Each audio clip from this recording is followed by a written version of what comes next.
안녕하세요. 편집자 K입니다. 오늘은 이렇게 조금 어마어마한 시집들을 모아놓고 인사를 드리게 됐어요. 전부터 되게 찍고 싶었는데 조금 미루어 두었던 시집 이야기를 해보려고 해요.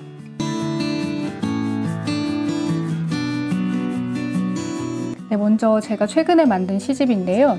요거예요. 색깔 너무 예쁘죠? 완전 봄 색깔, 봄 철쭉 색깔에 가까운 색깔인데요. 유계영 시인의 세 번째 시집이에요. 이런 얘기는 좀 어지러운가. 네, 문학동네 시인선 119번으로 나왔습니다. 문학동네 시집들은 여기 앞에도 쭉 제가 진열을 해놨지만 색깔들이 다 다른 게 특징이죠.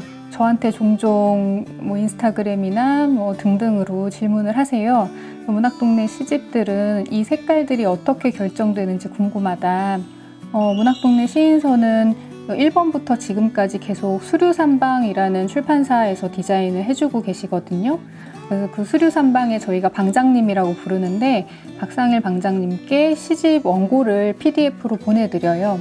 그러면서 어떤 시집인지 간단히 소개를 하고, 그리고 이제 시인이 원하는 컬러나 아니면은 이 컬러는 좀 피하고 싶다 하는 게 있다면은 이제 그것도 같이 전달을 합니다. 방장님께서도 워낙 시집을 좋아하셔서 그 PDF 원고를 꼼꼼히 읽으시고 그 저나 저자가 말했던 그 컬러군 중에서 일부, 그리고 방장님 본인이 생각하는 이 시집에 맞는 컬러들을 이제 조합을 해가지고 몇 가지 시안을 보내주세요. 그래서 그 시안에서 저희가 눈여겨보는 거는 이렇게 색깔도 있지만 이 뒤에 이 디자인. 문학동네 시인선의 경우에는 앞표지에는 이렇게 텍스트로 시인선 타이틀과 시인 이름, 그리고 이 시집의 딱 제목만 들어가기 때문에 디자인 요소들이 뒷표지에 다 들어가요. 그래서 여기 뒤에 이제 디자인도 같이 보는 거죠. 내부에서 같이 의견을 모아서 몇 개를 고릅니다. 그래서 1차로 셀렉을 한 다음에 그 시안을 인쇄업체에 맡겨요. 모니터로 봤을 때랑 출력물로 봤을 땐 다르기 때문에 실제로 출력을 해봤을 때의 느낌을 확인하는 게 또 중요해서, 그래서 유계영 시인의 시집의 경우에는 이게 이제 그 견본인데, 이렇게 요 맨 위에 색깔이 지금 최종 결정된 시인선의 색깔이고요. 이렇게 보라색도 있었고, 요 밑에 조금 연한 색깔의 보라색도 있었어요. 뒷표지의 디자인도 조금씩 다르고 색상도 다르고, 그리고 이제 같은 색상이어도 텍스트의 색깔이 다르기도 해요. 이걸 또 이제 선에 맞게 다 잘라서 실제 책 사이즈로 나올 때는 어떤 느낌인지를 이제 쭉 두고 보는 거죠. 그렇게 했을 때 시인도 그랬고 저희 편집부에서도 그랬고 이 색깔이 이 시집하고는 제일 잘 어울린다라고 결론을 내렸습니다. 그런 식으로 이 시인선 하나하나 다 고유의 컬러를 갖게 되고 뒷표지의 디자인을 얹게 되었어요. 이렇게 지금 촬영하니까 뭔가 좀 웃기네요. 하지만 이 시집들을 또 세팅해 놓은 김에 이렇게 계속 하겠습니다. 제가 시집을 편집을 하다 보니까 시집을 좋아하는데 사실 조금 낯설고 아직도 좀 어렵고 어떻게 읽어야 하는지 잘 모르겠다, 어떤 시집부터 읽어야 하는지 잘 모르겠다, 이런 질문을 많이 하시거든요. 언젠가 제 그 유튜브 영상 댓글에도 하나 그게 달려가지고 그 점에 대해서도 좀 간단하게 말씀드리려고요. 그런 분들께는 제가 3가지 방법을 권해드리고 있습니다. 예를 들어서 이제 미술관 같은 데 가서 저희가 전시 관람을 할 때도 되게 난해한 현대미술 전시 같은 것도 많잖아요. 그런 전시장에 가셨을 때 도슨트의 해설을 듣는 분이 있고, 도슨트 해설 듣지 않고 그냥 나는 내 느낌대로 이 작품들을 감상하고 싶다 하고 자유롭게 보시는 분들도 계실 텐데, 그런 식으로 시인선도 좀 비슷하게 접근할 수 있을 것 같아요.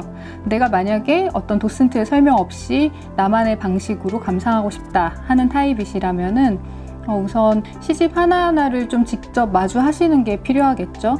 대형 서점의 시인선 매대나 아니면 온라인 서점의 그 시인선 카테고리를 보시고, 시인의 말은 아마 미리 보기가 거의 가능한 정도로 앞에 있고, 그리고 처음 한두 개의 시들까지는 아마 미리 보기가 될 거예요. 그리고 이제 오프라인 서점에서는 그냥 서서 훑어보실 수 있을 테고요.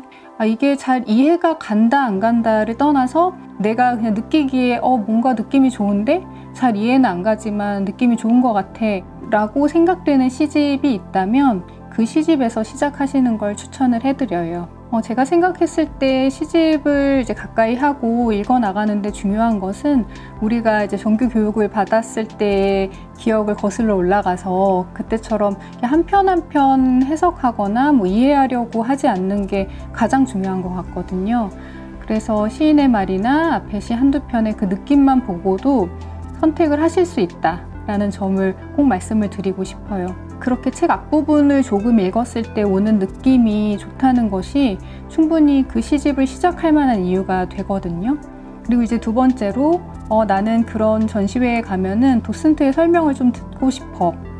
나보다 먼저 이 전시 관람을 하고 그리고 어느 정도 숙지한 사람의 의견을 듣고 싶다. 이제 그런 타입의 분이시라면은 내가 좋아하는 작가가 쓴 엔솔로지 읽으시는 게 일단 마음의 문을 열게 하는데 아주 큰 도움이 된다고 저는 생각을 해요. 추천드리고 싶은 엔솔로지는 두 가지인데 소설가 김현수 작가님이 쓴 우리가 보낸 순간, 그리고 다른 하나는 진은영 시인이자 철학자이죠.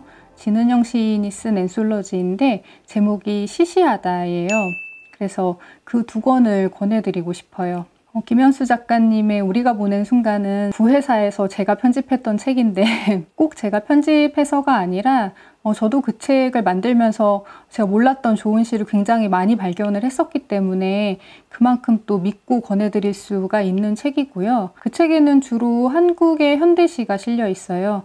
100편이 조금 안 되는 시들이 실려 있고 그 각 시에 김현수 작가님이 짧은 산문을 덧붙여서 한 꼭지가 완성이 되었거든요. 그 시집의 에필로그 부분에 김현수 작가님이 시를 읽으면 우리는 그 시를 읽는 순간만큼은 무용한 사람이 된다라는 표현을 하셨던 게 굉장히 인상에 남았는데, 우리가 24시간을 정말 자신의 필요성을 증명하기 위해 계속 살고 있잖아요. 근데 그렇게 하루에 딱 1시간만이라도 시를 읽는 시간을 내면은 시를 읽는다는 것은 정말 어떠한 쓸모도 발생시키지 않는 일이잖아요. 그렇게 24시간 중에 다만 30분, 1시간만이라도 쓸모와는 무관한 그 무용함의 세계에 있어 보는 건 어떨까라는 얘기를 하셨어요. 그래서 저도 그 말에 굉장히 공감을 하고, 그런 의미에서 이 책 읽으시면은 아마 그 90몇 편의 시 중에 내 마음에 쏙 들거나 아니면 잘은 모르겠지만 역시 느낌이 좋은 그런 시들을 발견하실 수가 있을 테고, 그렇게 됐을 때 이제 그 시인의 시집을 실제로 찾아서 읽으시면은 훨씬 더 수월하게 시작하실 수가 있죠. 그리고 제가 두 번째로 추천해드린 진은영 시인의 시시하다라는 책은요, 현대시만 있는 게 아니라 고전도 있고 그리고 한국시, 외국시가 다 포괄되어 있어요. 그런 점이 좀 특징적이고, 진은영 시인은 시인이기 때문에 또 시인이 읽는 시는 소설가가 읽는 시랑은 또 다른 느낌을 주기도 합니다. 진은영 시인은 워낙 또 팬이 많은 시인이기도 해서 내가 좋아하는 진은영 시인이 고른 시라는 이유로 또 그 책을 사서 보시는 분들도 많았는데요. 그런 식으로 이제 시인이 고른 시들을 좀 보고 외국 시도 좀 보고 싶다 하시는 분들은 시시하다로 시작하셔도 좋을 것 같아요. 그 책에도 역시 100편이 조금 안 되는 시들이 담겨 있는데 그 중에 정말 다만 몇 편이라도 건지면은 거기서 시작하시면 되는 거죠. 그리고 세 번째 방법으로는 최근에 동네 서점들 많이 생기고 있잖아요. 동네 서점 중에서도 문학 분야의 책들을 좀 더 집중적으로 다루는 서점들이 있고, 그 서점들에 가보시면 이제 시 매대가 다른 서점들에 비해서 좀 비중이 큰 곳들이 있어요. 그런 곳들은 서점 주인분이 시에 대한 애정이 또 있는 거라는 증거이기도 하기 때문에 찾아가셔서 너무 난해하지 않고 좀 서정적인 시집을 읽고 싶다라던가, 아니면 반대로 언어적인 실험이 좀 돋보이는 개성 있는 시집을 읽고 싶다, 추천 좀 해달라 이렇게 말씀을 하시면은 동네 책방 그 주인분들은 또 정말 추천도 잘해주시고 다 영업왕들이시기 때문에 그렇게 여쭤보고 추천을 받으시는 방법도 좋을 것 같아요. 그리고 또 많이 듣는 질문이 시집을 어떻게 읽어야 할지 모르겠다 인데요. 이거는 참 설명하기가 쉽지는 않은 것 같아요. 시인들은 이런 질문에 어떻게 대답을 할까 궁금해서 세 분의 시인에게 질문을 했어요. 친절하게 다 답신을 해주셔서 제가 그 부분을 읽어보겠습니다. 먼저 박준 시인이 보내온 답인데요. 시를 읽을 때마다 머릿속에 자연스럽게 물음표가 하나 생겨요. 이 시는 왜 좋지? 이상하다. 이 시는 왜 어렵지? 하는 물음을 갖게 되는 것입니다. 그런데 이 물음에 대한 답을 억지로 찾으려 하지는 않아요. 다만 이 시가 왜 좋은지가 아니라 이 시가 어떻게 좋은지에 대해 생각합니다. 이 시가 왜 어려운지가 아니라 이 시가 어떻게 어려운지, 그리고 이 어려움은 내 삶에 어떤 것과 닮아 있는지를 떠올립니다. 시를 읽는 것은 자신만의 물음표를 하나 새로 그리는 일 같아요. 매번 다르게 그려지는 이 물음표가 제법 아름답습니다. 그리고 두 번째로는 오은 시인의 답변입니다. 시를 읽을 때 어려움을 겪는 독자들이 많습니다. 저 또한 그랬으니까요.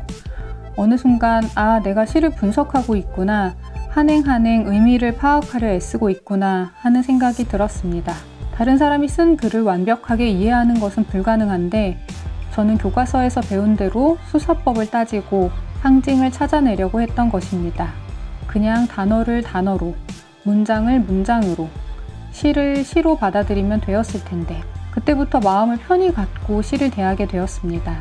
시 속에서 제가 좋아하는 단어와 구절을 발견하는 것을 1차적 목표로 삼았습니다.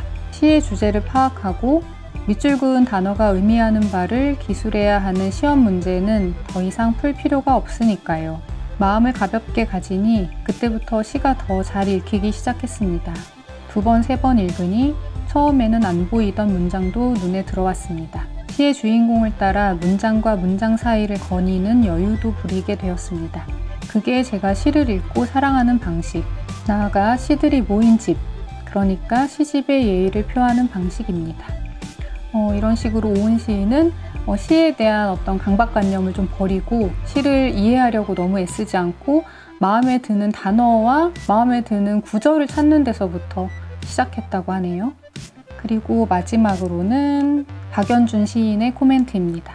새로운 시인의 시집을 접할 때마다 새로운 장르의 음악을 접한다고 생각해 주세요. 시인들의 언어는 저마다 다른 언어라 어쩔 땐 외국어처럼 느껴지기도 해서 낯설고 어렵지요. 시인들도 낯선 시 읽을 때 어려워하며 낑낑대며 읽어요. 그런데 낯선 장르의 음악도 몇 번 들으면 낯익어지듯 시의 언어도 들여다볼수록 눈과 귀가 뜨여요. 다르게 말하기를 시도하는 게 시인들이기에 조금은 다르게 들어보기 자세가 필요할지도 모르겠어요. 시의 언어는 의사소통을 위해 고안해낸 언어가 아니니까요. 그보다 언어로 공중에 머물러 있기, 말 뒤에 숨어보기, 말을 이용해 다른 세상으로 가기, 이런 쓸데없는 시도를 하는 게 시 아닐까요? 저는 다른 시인들의 시를 읽을 때 쉬운 외국어 책을 읽는다고 생각하고 읽어요. 어려워하다 어느 순간 갑자기 잘 읽히면 내가 새로운 언어 하나를 가지게 된 것 같아 즐거워하고요. 시를 읽으며 이해하려 하면 안 돼요. 시는 언제나 소리가 되고 싶어 하는 장르예요.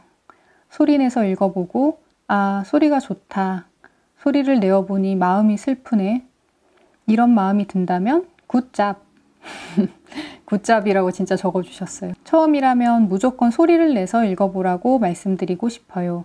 읽는 자가 연주자라고 생각하고 연주하듯 읽어보세요. 엄청 정성스럽게 세 분이 답변을 보내주셨는데요.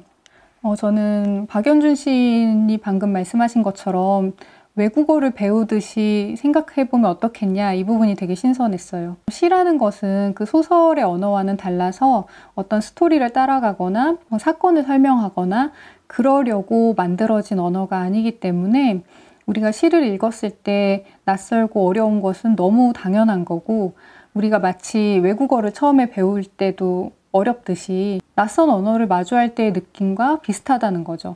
그리고 또 제가 최근에 자주 받는 질문이, 이건 이제 독자분들한테 받는 질문은 아니고 주로 이제 언론사의 기자분들이 질문을 하세요.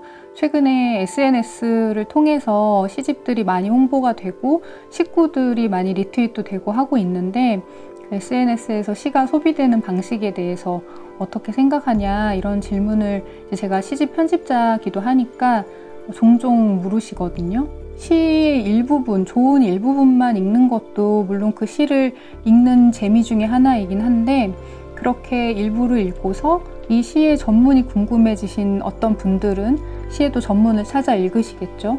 그러면은 분명히 그 일부만 읽었을 때랑은 또 다른 느낌을 받으실 거예요. 소설처럼 어떤 긴 스토리 라인이 있는 것은 아니지만 시도 한 편에서 완결성을 가지고 있는 장르이기 때문에 그 토막만 읽었을 때랑 앞뒤의 맥락을 같이 읽었을 때는 당연히 다를 수밖에 없거든요. 그래서 그렇게 토막에서 한 편을 읽는 또 새로운 경험을 하신 또 어떤 독자분들은 이 시인의 다른 시들도 읽어보고 싶다, 그렇게 생각을 하실 테고, 그렇게 해서 그 한 편의 시로 만난 시인의 시집을 사게 되는 것, 그런 과정을 떠올리면 굉장히 신기하고 기분도 좋죠. 한 편, 두 편 쭉 읽어 나가서 보통 시집에는 한 50편 정도의 시가 있는데, 그 중에 뭐 2편을 더 읽었든 아니면 뭐 20편을 더 읽었든 그때는 또 당연히 시 한 편을 읽었을 때랑은 다른 느낌을 받으실 거예요. 제가 편집한 또 다른 시집이 나오면 그때 또 시집 소개할 겸 다시 시와 관련된 영상을 만들어 볼게요. 주말 편안하게 보내고 계셨으면 좋겠고요. 저는 그럼 다음 영상에서 다시 찾아뵙겠습니다.